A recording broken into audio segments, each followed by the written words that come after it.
Welcome back to Hartley Homestead, Michigan, everyone. If you're new to the channel, I'm Kevin, and today I want to do a little quick check over of my Champion wood splitter. I want to give a shout out to Phil from Flat Creek Outdoors and Woods Tree Farm.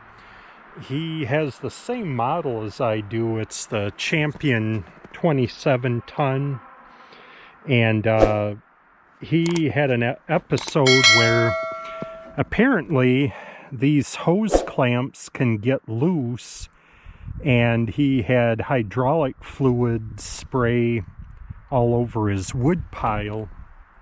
So as I was, inspecting mine, you can see that it almost appears to be like a oily residue creeping out. So I got the socket all set, and I thought we'd just find out together if I get a lot of turns left on these clamps or if they're fairly tight. One thing that's puzzling, for a 27 ton, that they don't have threaded fittings like on all of the ends here. Why you would put just a hose clamp on some, but okay, let's see here. Hopefully you can see this first clamp. Let's see if yeah, getting quite a few turns on it. A lot, actually. And I don't have that many hours on it. You would definitely not want your coolant hoses, the clamps that loose like on your vehicle. So let's try this one. Yeah, this one is quite a few cranks. This one back in here.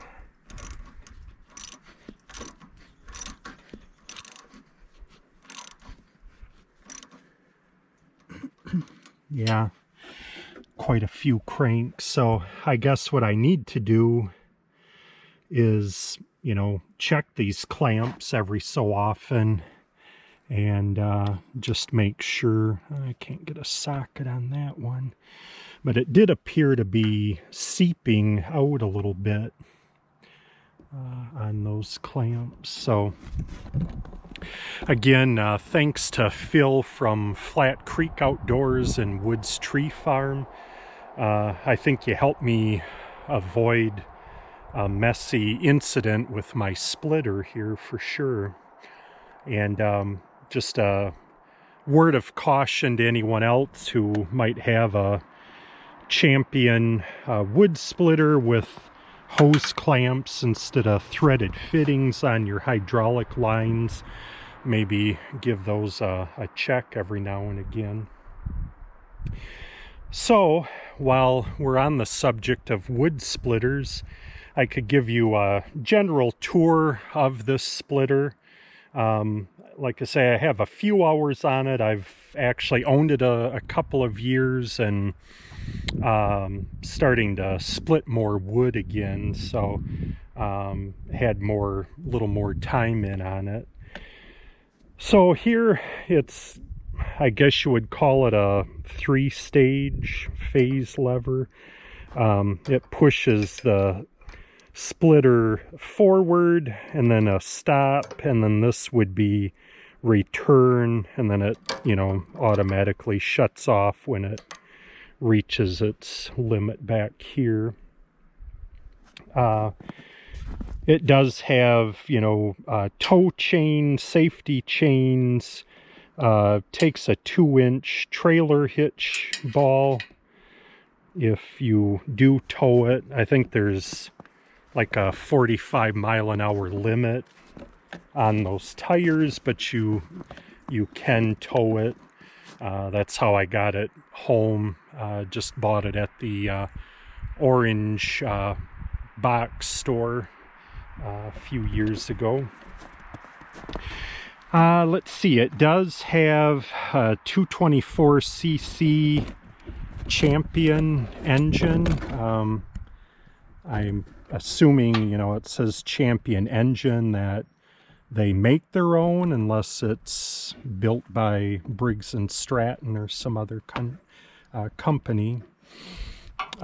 It does have a fuel shut-off, your on and off switch, it's pull start, the throttle, and then the choke.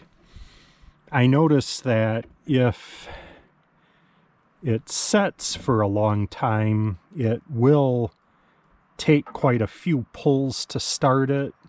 I have sprayed a little starting fluid in the carburetor intake before, just to help it start up. Part of it is probably just because the carburetor bowl goes dry and then it has to suck more through, but it will tend to flood easily if it, you know, doesn't start right away. Also, if we take this clip out here, it will split vertically.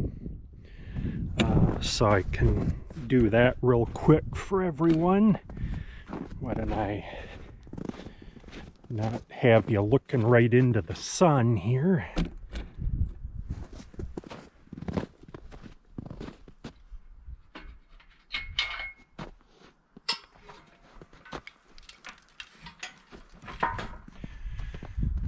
So it does split vertically. I've got my 3-point hitch up in the air a bit, so that's why it's not setting flush with the ground, but you can split it vertically.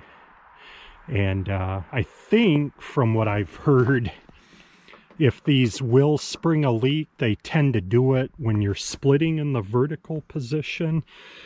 It's probably just puts a little more strain on that hydraulic hose.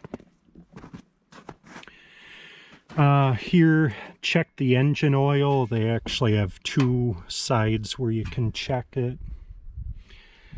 So yeah, that's pretty much just a general overview of the Champion 27-ton wood splitter.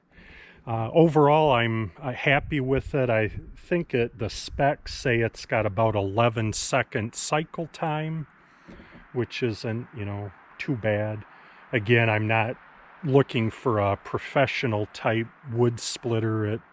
It suits my needs just fine. So any other questions I could try to answer for someone, please leave a comment down below. And again, thank you to all of our current subscribers.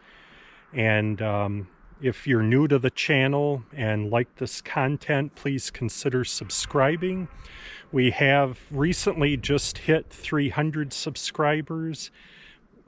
This episode may be out before we actually do the drawing for that. Sorry, there's a snowmobile in the background. I don't know if you can hear that. So we'll be doing a drawing. It's a $50 gift card to Amazon. And again, please subscribe if you haven't already, like, share it with your friends, and we'll catch you on the next one.